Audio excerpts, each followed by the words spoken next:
माननीय राज्याचे मुख्यमंत्री एकनाथराव शिंदे साहेब, देवेंद्रजी, प्रफुल्लभाई रामदास आठवले साहेब, पियुष गोयल साहेब, चंद्रशेखर बावनकुळेजी, नीलमताई गोरे, सर्व महायुतीचे सन्माननीय उपस्थित असणारे मान्यवर नेते, पदाधिकारी, कार्यकर्ते आणि पत्रकार मित्रांनो, आपण आज सकाळी काउंटिंग सुरू होईपर्यंत प्रत्येकजण आपापले परीनं अंदाज व्यक्त करत होते. काल तर मी स्वतः वेगवेगळ्या चॅनलला बघत होतो, म्हणजे आम्ही तिघं कशातच नसल्यातच जमा होतो. बाकीच्यांच्या गाड्या फिरवणं, ड्रायव्हिंग करणं, इकडे जाणं तिकडे जाणं, इतकं काही सुरू होतं की आम्ही पहिल्यांदा 1:45च्या पुढे जाऊ आम्हाला वाटत होतं. कालचं सगळं बघितल्यानंतर आम्हाला वाटायला लागलं की आपण कुठेतरी खाली जातोय का काय. परंतु महाराष्ट्रातल्या जनतेने विकासाकडे बघून महायुतीला प्रचंड अशा प्रकारचं जे यश प्राप्त करून दिलंय त्याबद्दल महाराष्ट्रातल्या तमाम जनतेचं महायुतीच्या वतीनं, व्यक्तिशः माझ्या वतीनं मी त्यांना मनापासून धन्यवाद देतो, मनापासून आभार मानतो. सगळेच कार्यकर्ते राबले, उमेदवार राबले, सगळे सहकारी घटक पक्षाचे, मित्र पक्षांचे सगळे आमचे सहकारी त्याच्यामध्ये स्वतःला झोकून दिलं आणि सगळ्यांनी ही निवडणूक आपली स्वतःची निवडणूक आहे असं समजून त्या ठिकाणी कामाला लागले. आमच्या ज्या योजना होत्या योजनांच्याबद्दल बरंच थोडीशी चेष्टा मस्करी करण्यात आली, आम्हाला त्याच्यामध्ये दोष देण्यात आला, आमची थोडंसं टीका टिप्पणी करण्यात आली की राज्य कंगाल केलं, अमुक झालं तमुक झालं. परंतु नंतर त्यांचे जाहीरनामे बाहेर आल्यानंतर आम्हाला ते दिसलं की हे काय चाललेलं आहे, कसं चाललेलं आहे, कुठलाही हिशोब न ठेवता अशा प्रकारचे जाहीरनामे बाहेर आले आणि आपण सगळ्यांनी त्या ठिकाणी पाहिलं. आम्ही मुळात काय केलं, लोकसभेच्या निवडणुकीच्या निमित्तानं आम्हाला मोठं अपयश आलं. म्हणजे महाराष्ट्रामध्ये आम्हाला तिघांनाही वाटलं नव्हतं की बाबा अशा प्रकारचं आपल्याला अपयश मिळेल, परंतु ते मिळालं. आम्ही ते मान्य केलं, त्याच्यातून आम्ही पुन्हा सावरण्याचा प्रयत्न केला. अर्थसंकल्प सादर करत असताना आम्ही सरकारमध्ये तिघांनी मिळून काही योजना जाहीर केल्या. त्या योजना इतक्या पॉप्युलर झाल्या, त्याच्यामध्ये लाडकी बहिणा म्हणजे गेम चेंजरच ती योजना झाली. अंडर करंट असा का बहिणींनी दाखवला की मी सगळे उताने पडले, सगळे आडवे झाले. एक माझं स्वतःचं स्पष्ट मत आहे, प्रत्येकाची वेगवेगळी मतं असू शकतात आणि उलट आमच्यावर आता जबाबदारी वाढलेली, कारण एवढ्या प्रचंड बहुमताने, म्हणजे मी तर जसा राजकारणात आलोय तसं 222 आणि 225 महायुतीला किंवा कुठल्याही आघाडीला महाराष्ट्रामध्ये तरी कधी असं यश मिळालेलं माझ्या तरी पाहण्यात नाही, माझ्या तरी ऐकवत नाही. कदाचित पूर्वीचा काळ वेगळा काँग्रेसचा असेल त्यावेळेस कधी झालं असलं तर माहिती नाही, परंतु बाकीचे विरोधक नगण्य होते त्यावेळेसची गोष्ट. परंतु अलीकडच्या काळामध्ये जसं आम्हाला समजतंय तसं तर एवढं प्रचंड यश हे पहिल्यांदाच मिळालेलं यशाने आम्ही हुरळून पण जाणार नाही आणि आम्ही अतिशय जमिनीवर पाय ठेवून आता म्हणजे जसे जसे ते आकडे आम्हाला दिसत होते तसे तसे तसे फायनान्सच्या गोष्टी माझ्या डोळ्यासमोर येत होत्या. मी देवेंद्रजींना पण फोन केला तेव्हा म्हटलं देवेंद्रजी खूप काही काम करावं लागेल. एकनाथरावजींना पण तसं सांगितलं की फार आर्थिक शिस्त आपल्याला त्याच्यामध्ये आणावी लागेल आणि आम्ही आणू. त्याच्यात आम्हाला हे नवीन नाहीये, आम्ही सगळे अनुभवी माणसं, आम्हाला त्याच्यामध्ये कुठली काही अडचण नाही. आणि शिवाय आमच्या पाठीशी केंद्र सरकार आहे, तो आम्हाला खूप मोठा एक आधार आहे. एक आमच्या पाठीशी एक मोठा भक्कम अशा प्रकारचा भरोसा आहे आणि त्याच्यामुळं या सगळ्या ज्या काही गोष्टी झालेल्या आहेत, आता विरोधक टीका करतात की बाबा बॅलेट पेपरनी घ्यायला पाहिजे होतं, मग बॅलेट पेपरने लोकसभेला पण घ्यायला पाहिजे होतं. लोकसभेचा निकाल लागला की तो बरोबर आणि इथला निकाल लागला की मग बॅलेट पेपर यायला पाहिजे, मग मशीन काही ईव्हीएम बरोबर नाही, असं नाही चालत. आता झारखंड पण आमच्या हातनं गेलंच ना, आम्ही कुठं काय म्हणतो.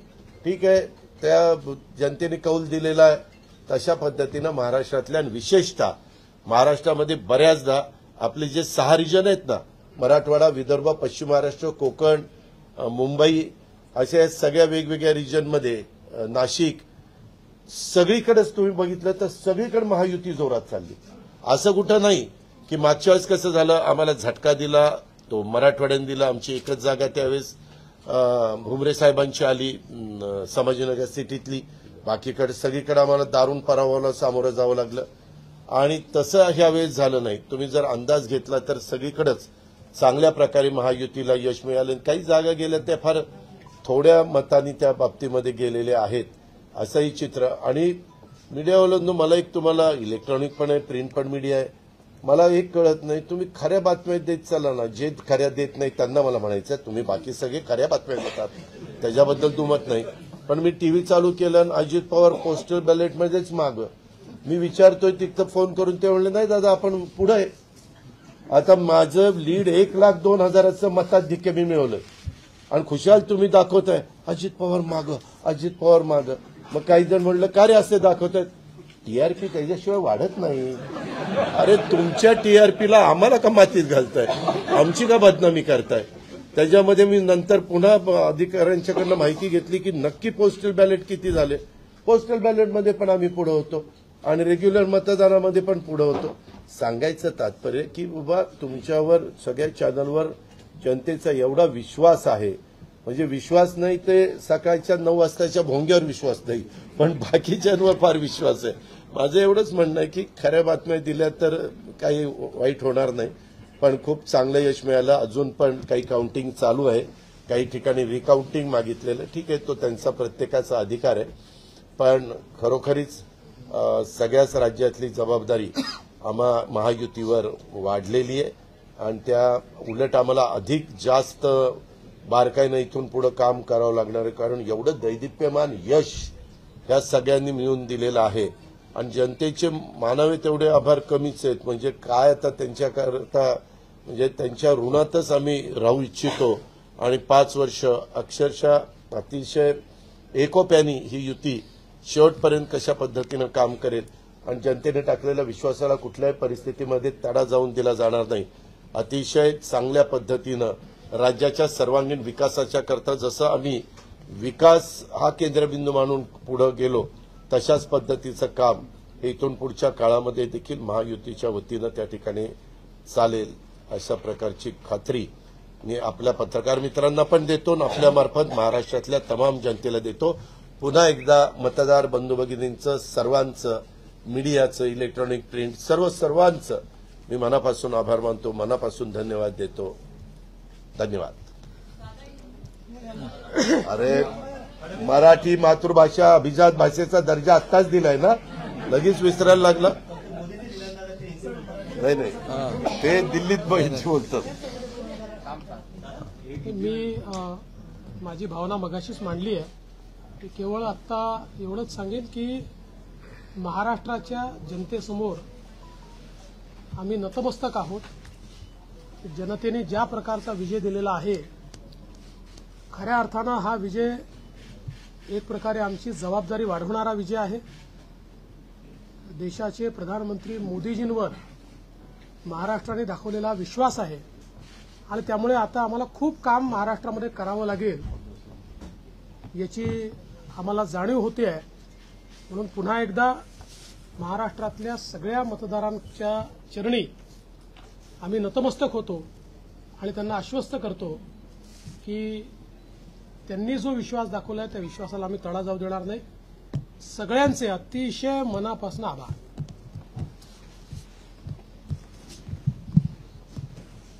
तर म्हणजे आजचा हा महाराष्ट्रातला ऐतिहासिक दिवस आहे आणि ऐतिहासिक विजय देखील आहे. आतापर्यंतच्या अनेक वर्षांच्या निवडणुका आपण पाहिल्या, परंतु ही निवडणूक लोकांच्या हातात घेतली अशा प्रकारची निवडणूक होती. म्हणजे लँडस्लायडिंग जो काही विक्ट्री आपण म्हणतो ऐतिहासिक, याला काय शब्द वापरायचे मला कळत नाही, परंतु लोकांनी मतांचा, प्रेमाचा वर्षाव महायुतीवर केला. कारण लाडकी बहीण असेल, लाडका भाऊ असेल, लाडका शेतकरी असेल, एकंदरीत सगळ्याच घटकातल्या लोकांनी यावेळेस महायुतीवर प्रेम दाखवलं आणि त्यामुळे मी सगळ्या मतदारांना मनापासून धन्यवाद देतो आणि त्यांना एवढ्या मोठ्या ऐतिहासिक विजयासाठी साष्टांग दंडवत घातला पाहिजे अशा प्रकारचं काम मतदारांनी केलेलं आहे. खरं म्हणजे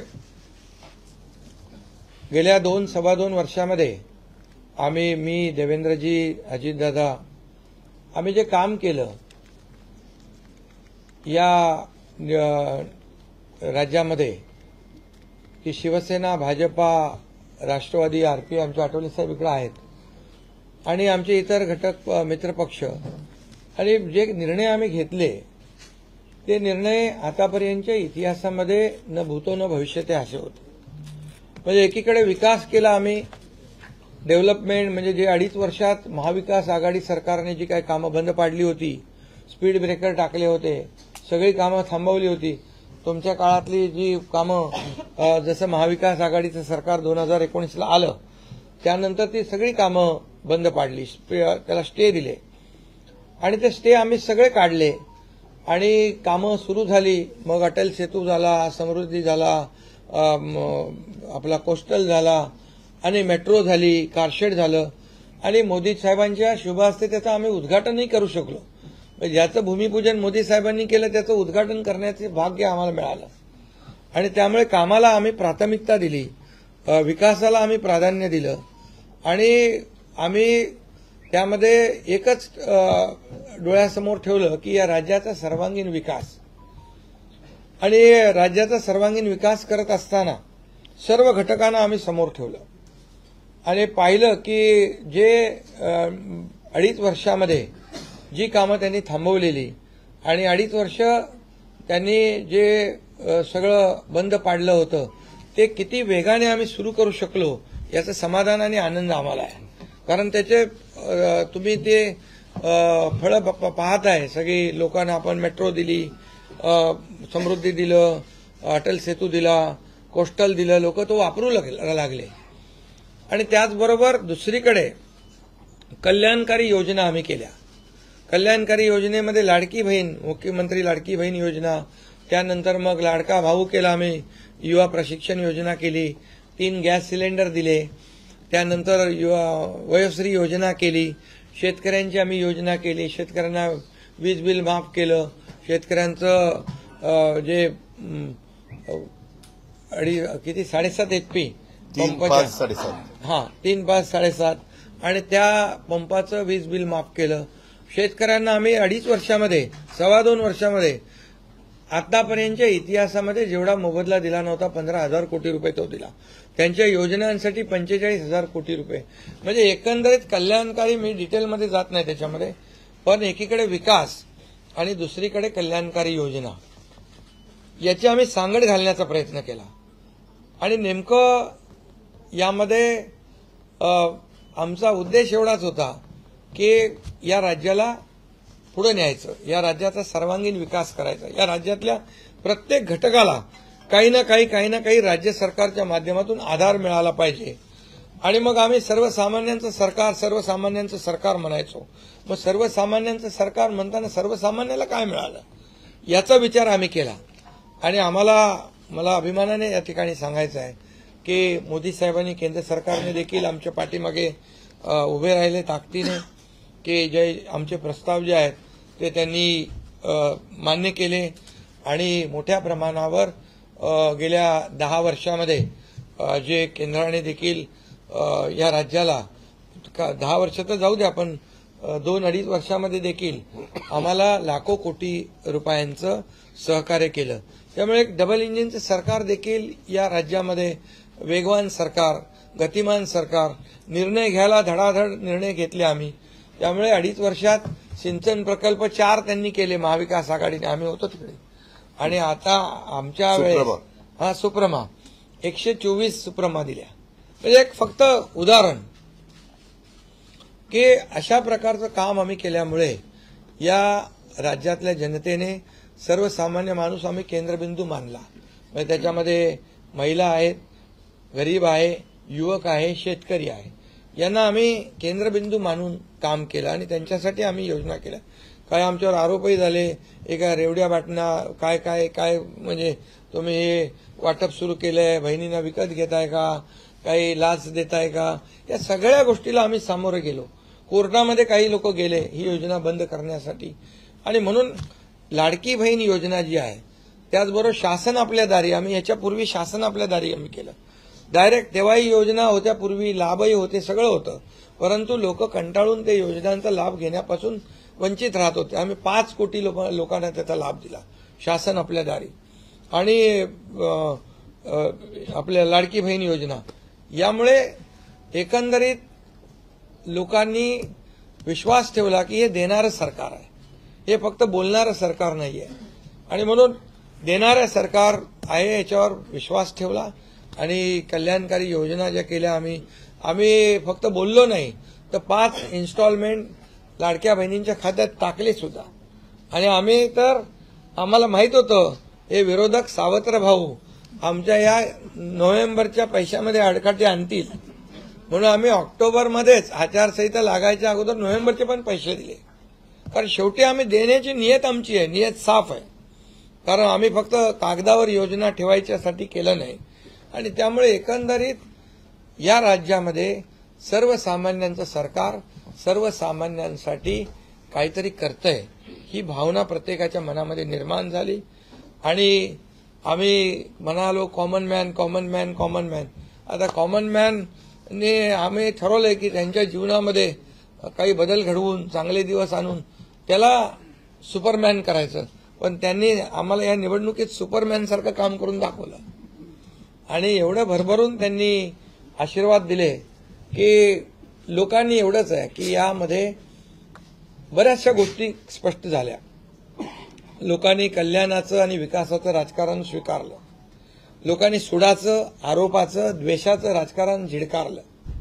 आणि म्हणून 2 निवडणुका ज्या लोकसभेमध्ये पण आणि लोकसभेत फेक नरेटिव्ह वगैरे सगळं केलं, काय काय केलं, संविधान बदलणार वगैरे, सगळ्या जातीमध्ये भीती निर्माण केली, प्रत्येकाला घाबरवलं, तरी सुद्धा एवढं होऊन पण प्रधानमंत्रीपदी मोदी साहेबच बसले. आता ते म्हणाले जनतेच्या दरबारात जाऊ, आम्ही जनतेच्या दरबारात जाऊ, लोकसभेच्या वेळेस पण गेले. पण शेवटी एवढं करून, एवढं सगळं खोटं नाटं सांगून, लोकांना घाबरवून पण प्रधानमंत्रीपदी शेवटी मोदी साहेब बसले. आणि आताही म्हणाले आम्ही जनतेच्या दरबारात जाऊ. आता जनतेने त्यांना जो काय मॅन्डेट द्यायचा तो दिलेला आहे. आणि त्यामुळे जनतेने पूर्णपणे विकासाला आणि कल्याणकारी योजनांना स्वीकारलेला आहे. यामध्ये लोक रोज आमचं सरकार स्थापन झाल्यापासून रोज सरकार पडणार रोज आम्हाला 3-4च शब्द ठेवले होते त्यांनी. ते शब्द तुम्हाला माहित आहे, मी ते परत त्याचा उच्चार करू इच्छित नाही. पण 4था शब्द होता का? नाही.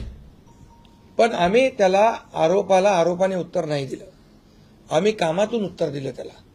आणि कामातून उत्तर दिलं आणि ते काम लोकांना भावलं की बाबा हे काम करणारे लोक आहेत आणि काम सर्वसामान्य लोक आहेत. मी स्वतःला काय समजायचो, सीएम म्हणजे चीफ मिनिस्टर, मी म्हणायचो कॉमन मॅन आहे. आता कॉमन मॅन मध्ये मी जायचो. आता आमचे दोन्ही उपमुख्यमंत्री दोन्ही आम्ही 24/7 काम करत होतो. आणि याच्यामुळे घरी बसून सरकार चालवता येत नाही, फेसबुकवरून सरकार चालवता येत नाही, हे स्पष्ट झालेलं आहे. आणि म्हणून आम्ही लोकांच्या, बाळासाहेब सांगायचे, कार्यकर्ता घरात नाही लोकांच्या दारात शोभून दिसतो. शासन आपल्या दारी आम्ही घेऊन गेलो आम्ही. आणि म्हणूनच आज बाळासाहेबांच्या विचारांनी आम्ही सरकार स्थापन केलं 2019ला मोदी साहेबांच्या आशीर्वादाने. आणि 2019ला जे सरकार स्थापन व्हायला पाहिजे होतं ते सरकार स्थापन झालं नाही, ते लोकांनी बरोबर लक्षात ठेवलेलं आहे. लोक ते विसरलेले नाहीत. आणि म्हणून या निवडणुकीत देखील कोण कुठल्या पक्षाचा, आता तुमचा कुठला पक्ष आहे? तुमचा राष्ट्रवादी घड्याळ. आता तो कोणाचा आहे ते लोकांनी ठरवलं. आणि शिवसेना कोणाची तेही ठरवलं. आणि लोकांनी ते ठरवलं. त्यामुळे आता बऱ्याचशा गोष्टी त्या स्पष्ट झालेल्या आहेत. आणि मला समाधान आहे की 2019ला 56 जागा आल्या होत्या आणि त्या 56 मला वाटतं आताही 56 जागा आल्या, अजून चालू आहे. पण एकंदरीत आताच्या पर्यंत म्हणजे विकासाला लोकांनी महत्व दिलं. मोदीजींनी आता अमित भाई असतील, नड्डाजी आहेत, तिथे पियुषजी आहेत, केंद्रीय मंत्री आपले भूपेंद्रजी आहेत, राजनाथ सिंगजी, बऱ्याच सगळ्या लोकांनी, आठवले साहेब तर आपल्या सोबतच आहेत, आठवले साहेब सोबत 100%. तर एकंदरीत आपण सगळ्यांनी या निवडणुकीमध्ये एकत्र येऊन काम केलं. आता एकत्र येऊन काम केलं, आता त्याच्यामध्ये काही लोकांनी म्हणा त्याचा अर्थ वेगवेगळा काढला. मोदी साहेब म्हणाले एकत्र या, विकासासाठी एकत्र या. आता लोकांना आवाहन केलं, जसं आम्ही काय त्याच्यामध्ये जातीपाती धर्माचा उल्लेख केला नाही, पण मतदानासाठी एकत्र या, विकासासाठी एकत्र या, या राज्याला पुढे घेऊन जाण्यासाठी एकत्र या, असं आवाहन करणं काय चुकीचं आहे. आणि लोकांनी ते एकत्र येऊन एकजुटीचं दर्शन या निवडणुकीमध्ये घडवलं आणि मतांची टक्केवारी वाढली, मतदानाची टक्केवारी वाढली, महिलांच्या, आमच्या लाडक्या बहिणींच्या टक्केवारी वाढली. आतापर्यंत महिलांचं टक्केवारी कमी असायची पुरुषांपेक्षा, पण यावेळेस ती टक्केवारी जास्त आहे. आणि म्हणून लाडक्या बहिणी आमच्या ज्या आहेत त्या लाडक्या बहिणींनी सावत्र भावांना चांगला जोडा दाखवलेला आहे. आणि आम्ही म्हणायचो ना, खोडा घालणाऱ्यांना जोडा दाखवा. तर एकंदरीत ही निवडणूक जी आहे, ही निवडणूक विकासाच्या अजेंड्यावर, कल्याणकारी योजनांच्या ह्याच्यावर आणि जे विचार आहेत, आज आमचे शिवसेना म्हणून बाळासाहेबांचे विचार आहेत, दिघे साहेबांची शिकवण, मोदीजींची जे काही जो त्यांचा सपोर्ट आहे, केंद्राचा सपोर्ट आहे, या सगळ्या गोष्टी ज्या आहेत या निवडणुकीमध्ये कामी आल्या. शेवटी लोकांना काय पाहिजे? लोकांना शिव्याशाप नको आहे, लोकांना आरोप प्रत्यारोप नको आहे, लोकांना सुडाचं राजकारण नको आहे.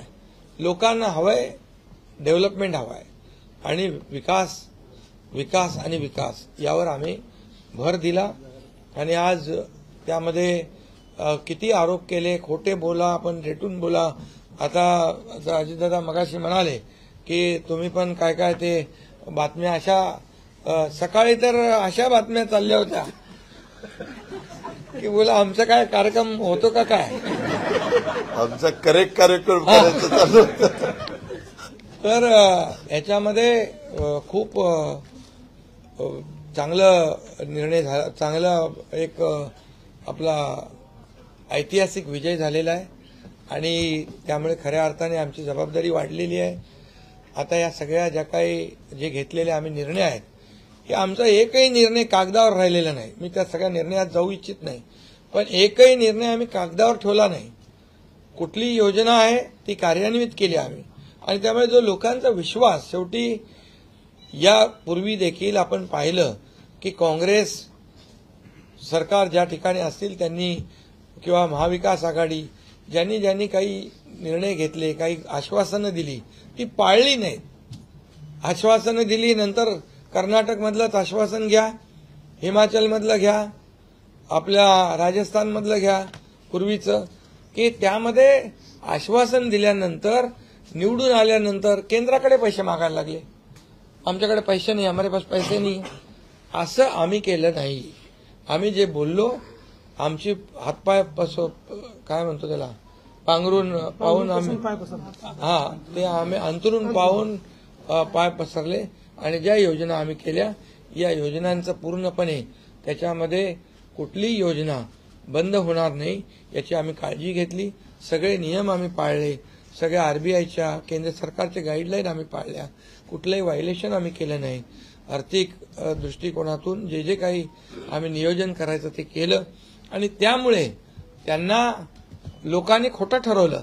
ते आम्हाला म्हणाले तुम्ही लाडकी बहीण योजना देताय, पैसे कुठून आणणार, पैसे कुठून हे फसवं आहे. आणि त्यांनीच आमची योजना चोरून नंतर त्यांच्या वचननाम्यामध्ये टाकली. मग तुम्ही कुठून आणणार? म्हणजे लोकांना कळलं की हे फक्त बोलतायत, करणार नाहीत आणि विश्वासाचा भाग आहे. आम्ही 2-2.5 वर्षामध्ये जे करून केलं ते लोकांसमोर आहे. आम्ही कुठल्याही काही याच्यामध्ये लपवाछपवी केली नाही. जे आहे ते स्पष्टपणे आम्ही मांडलं लोकांच्या समोर. लोकांच्या दरबारामध्ये आम्ही गेलो आणि लोकांना काम आवडतं, लोकांना विकास पाहिजे, लोकांना कल्याणकारी योजना पाहिजेत, ते आम्ही देण्याचा प्रयत्न केला आणि विकासाकडे या राज्याला नेण्याचा आम्ही प्रयत्न केला. यामध्ये केंद्राचा आम्हाला खूप मोठ्या प्रमाणावर सपोर्ट मिळाला. 10 वर्षामध्ये मी तो आकडा अगोदर पण मी सांगितला होता. मनमोहन सिंग प्रधानमंत्री होते, 10 वर्षात राज्याला त्यांनी 2 लाख कोटी दिले, पण यावेळेस 10 वर्षामध्ये मोदीजींनी 10 लाख कोटी दिले. हे आताचं नवीन उदाहरण तर 76,000 कोटी वाढवण बंदर आहे, दिघी बंदर आहे. हे अशी म्हणजे डेव्हलपमेंटसाठी जे आहे, मग ते एअर कनेक्टिव्हिटी असेल, water connectivity, rail connectivity, road connectivity असेल, अनेक प्रकल्पांना, जे काही पाण्याची योजना असतील आमच्या, त्या सगळ्याला खूप मोठ्या प्रमाणावर सपोर्ट केला आणि त्यामुळे आम्ही या राज्याला विकासाकडे घेऊन जाऊ शकलो आणि लोकांना कल्याणकारी योजना आम्ही देऊ शकलो. आणि लोकांना आम्ही याच्यामध्ये मतं नाही, आम्ही लोकांची मनं जिंकलेली आहे. आज लोकांना शेवटी काय, विश्वास महत्वाचा आहे. विश्वासावर सगळ्या गोष्टी चालतात. तुम्ही काही सांगा आणि नंतर त्या हात वरती करा, अशा प्रकारचं काम आमच्याकडून झालं नाही. आणि त्यामुळे आम्ही काम करणारे लोक आहोत, कार्यकर्ते आहोत आणि म्हणून आम्ही 24/7 काम केलं. जेव्हा जेव्हा शेतकरी अडचणीत आला तेव्हा तेव्हा त्याच्या मागे आम्ही उभं राहिलो, त्याला वाऱ्यावर आम्ही सोडलं नाही.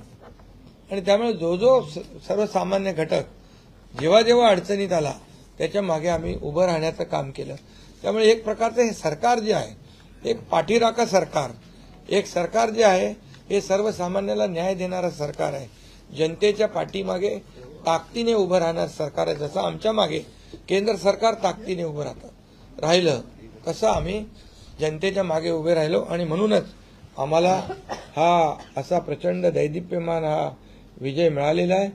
आणि आम्ही या विजयाचं श्रेय जे आहे आमच्या मतदारांना देतो, जनतेला देतो. जे आमचे महायुतीचे सर्व कार्यकर्ते आहेत त्यांनी मेहनत घेतली आहे त्या सगळ्यांना देतो. आणि म्हणूनच यापुढे जे काही काम आहे या जनतेच्या हितासाठी करणं एवढंच आमची जबाबदारी आहे. त्यामुळे पुन्हा एकदा मी आपल्या सगळ्या पत्रकारांना मनापासून धन्यवाद देतो, आपलेही आभार मानतो. आणि आता इथून पुढे तुम्ही खऱ्या चांगल्या बातम्या दिल्या तर तुमचा TRP वाढत जाईल. आमचे प्रकल्प जे आम्ही सुरू केलेत त्याच्या बातम्या द्या, लोकांच्या फायद्याचे जे प्रकल्प आहेत त्याच्या बातम्या द्या. देवेंद्र जी, वाचाळवीरांच्या बातम्या दूंगा. देवेंद्र जी, एक सवाल ये है कि महाराष्ट्र में पिछले कुछ समय से जाति जाति में लगातार एक दंगा फैलाने की कोशिश हो रही थी. क्या स्थिर सरकार को लेकर कि ये मैंडेट है क्या? दूसरा, वोट जिहाद शब्द आपने इस्तेमाल किया था, इस बार भी ऐसी कोशिश कई जगहों पर हुई थी, उसको कैसा जवाब? मुझे ऐसा लगता है कि प्रधानमंत्री जी ने एक जो नारा दिया था, एक है तो सेफ है, सब समाज को साथ में लाने वाली जो बात प्रधानमंत्री जी ने कही थी, महाराष्ट्र के लोगों ने उसको रिस्पॉन्ड किया है. और महाराष्ट्र के सभी समाजों ने एक साथ मिलकर एक बड़ा मैंडेट हमको दिया है. मुझे लगता है कि आज निश्चित रूप से जो लोग तुष्टीकरण की राजनीति करना चाहते थे, जो डिविजिव पॉलिटिक्स करना चाहते थे, उनको करारा जवाब जनता ने ही दिया है. और प्रधानमंत्री जी की बात को लोगों ने यहाँ पर एक्सेप्ट किया.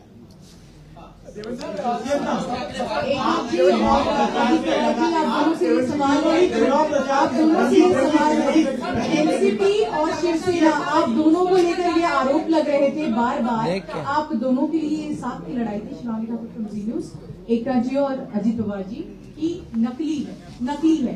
क्या आपको लगता है आज के बाद ये आरोप अब जनता ने जवाब दे दिया है, आपकी ओर से क्या जवाब दिया जाएगा? क्योंकि असली और नकली का फैसला जनता ने दिखाया ना. अभी आपने पहले ही बोल दिया ना. नहीं, आपकी ओर से जाना चाहते हैं, क्योंकि देखिए बार नहीं, देखिए जनता ने आज बता दिया है, असली नकली में मैं जाऊंगा नहीं. लेकिन बाला साहब ठाकरे जी की विचारधारा वाली जो शिवसेना है, शिवसेना भाजपा की गठबंधन वाली जो शिवसेना है, एक विचारधारा वाली शिवसेना, आज लोगों ने तय कर लिया है कौन है, मैंडेट दिया है लोगों ने. आज अभी तो मुझे लगता है वो तो अभी उनको तो हम कैसे रोकेंगे, वो तो और कुछ ना कुछ बोलते रहेंगे. लेकिन जनता की अदालत में जाने के बाद उनको भी दिखाया है और हमें भी दिखाया है.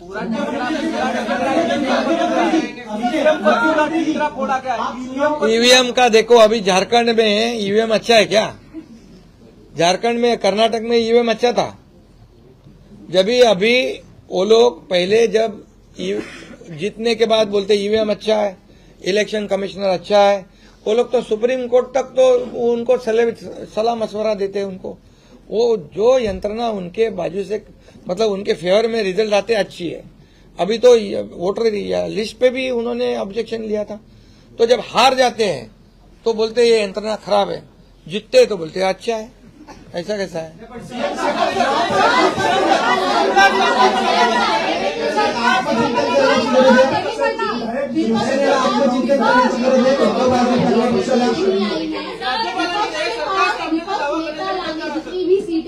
तो यही तो देखिए, यही तो मैं बता रहा हूँ कि जनता ने पूरी तरह, मैंने पहले भी कहा था कि पूरी तरह थम्पिंग मेजोरिटी मिलेगी।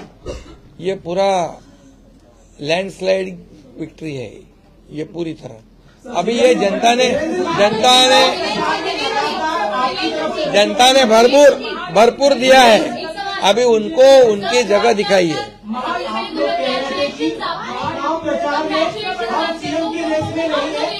एक ही मुख्यमंत्री बनने वाला है, ऐसे में तीनों में कुर्बानी कौन देगा, इसको लेकर थोड़ा बताइए। अरे भैया, अभी हम लोग, अभी तो आंकड़े भी आने के अभी चालू है ना, काउंटिंग चालू है। अभी होने के बाद हमारी तीनों पार्टियां बैठेगी। हमारे जैसे आपको बताते हैं, जैसे हमने सीटों का बंटवारा हुआ, हमें कोई मतभेद हमारे में नहीं थे, आज भी कोई मतभेद नहीं है। हम हमारे वरिष्ठ और हम लोग बैठ कर उसके ऊपर निर्णय लेंगे। बचे हैं नई सरकार को लेकर के, तो क्या कब तक दावा पेश करेंगे गवर्नर के पास? अरे हम करें ना, कब तक दावा पेश करेंगे गवर्नर के पास? क्योंकि अब 26 तारीख जो है वो डेट पिछली बार हुआ था, 5 साल पूरा होगा। समय पे सब बराबर होगा। पहले तो तीनों पार्टियां अपना अपना नेता चुनती है। अभी रिजल्ट ही आने का है। रिजल्ट आने के बाद सारे एमएलए को बुलाना पड़ता है, अपने अपनी पार्टी का नेता चुनते हैं। उसके बाद ये प्रक्रिया होती है। आप बिल्कुल चिंता मत करिए, तीनों पार्टियां साथ में बैठकर और अठौली जी का भी मशवरा हम लेंगे और इसका निर्णय करेंगे। लेकिन महाविकास अघाड़ी ने दादा 3 होटल बुक किए थे कि वहाँ पर एमएलए को रखा जाएगा। तो ये जनता ने तय किया है ना, इस पर एक कमेंट दादा, जनता ने इतना भरोसा दिखाया है। अभी हमारी जिम्मेदारी बढ़ गई है। हाँ, तो फिर वही तो पब्लिक, जनता ने दिखा दिया है। जनता ने पूरा विश्वास दिखाया, तो हम पूरे विश्वास के साथ अभी काम करेंगे। सीएम साहब 3 होटल महाविकास अघाड़ी ने बुक किए थे। कल से 3 होटल महाविकास अघाड़ी ने बुक किए थे और कल रात में 3 बार मीटिंग हुई कि यहाँ पर हमने एक भी मीटिंग नहीं करी थी। हम लोग शांत बैठे थे। हमने मीटिंग भी नहीं करी थी और होटल भी बुक नहीं किया था, क्योंकि हमें मालूम था थम्पिंग मेजोरिटी मिलने वाली है, किसी यहाँ पे बुक करें। और उनके आवश्यकता पड़े तो उनका होटल हम मांग लेंगे। उनकी बुकिंग हम ले लेंगे।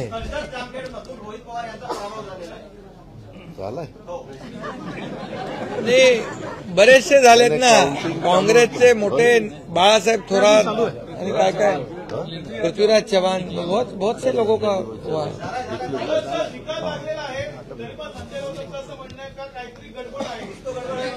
हाँ,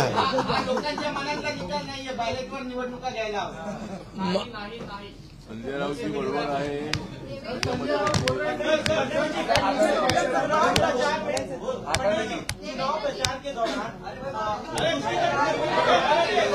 अरे भाई छोड़ो। आता 2 प्रश्न मराठीत घेऊ। आपण संपला. महाराष्ट्रात बसलोय, मग संपा. 2 प्रश्न मराठी। अरे जाने दो ना संजय, एक ही सवाल है क्या? आपका सवाल खत्म हुआ? सवाल खत्म? बॅलेट पेपरवर निवडणुका घ्या, ईव्हीएमचा निर्णय माहीत नाही। पुन्हा एकदा तुम्हाला विचारतो, संजय राऊत कोण? ईव्हीएमचा निर्णय मान्य आहे, मान्य आहे, मान्य आहे।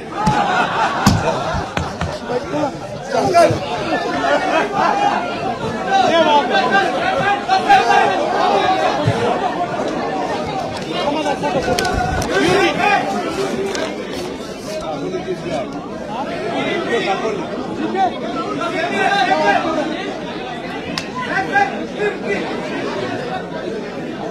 शिंदे पीछे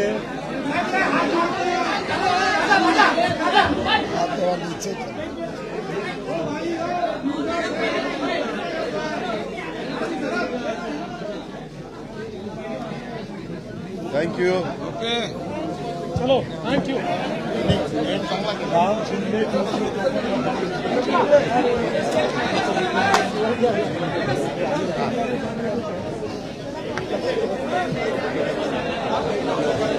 अजून एक आमदार